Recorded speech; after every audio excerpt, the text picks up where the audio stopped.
পশ্চিমবঙ্গে বিজেপি সরকার ক্ষমতায় আসার পর নিপীড়নমূলক বিভিন্ন আইনের প্রতিবাদে রোববার কলকাতার পার্ক সার্কাসের মোড়ে বিক্ষোভে নামে সেখানকার সংখ্যালঘু মুসলিমরা। এ সময় পুলিশ ও সিআরপিএফ জওয়ানরা তাদের ওপর চড়াও হয়। বিক্ষোভকারীদের ছত্রভঙ্গ করে দিতে বেপরোয়া লাঠিচার্জ করে তারা।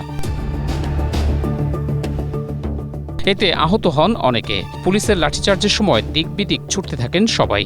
মুসলিমদের অভিযোগ, শুভেন্দু অধিকারীর নেতৃত্বে পশ্চিমবঙ্গে বিজেপি ক্ষমতা গ্রহণের পর তফসিল এলাকায় বুলডোজার চালানো, গরু জবাইতে কড়াকড়ি আরোপ, রাস্তায় নামাজ পড়তে নিষেধাজ্ঞা সহ নতুন নতুন নানা আইন ও বিধিনিষেধ আরোপ করা হচ্ছে। এরই প্রতিবাদে তারা রাস্তায় নামতে বাধ্য হয়েছেন, কিন্তু পুলিশ তাদের শান্তিপূর্ণ কর্মসূচিতে বিনা উস্কানিতে লাঠিচার্জ করেছে।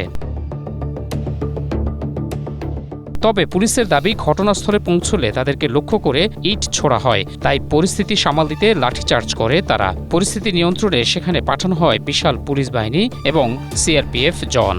এই ঘটনায় কলকাতায় এখন থমথমে পরিস্থিতি বিরাজ করছে। Desk report, Asia post.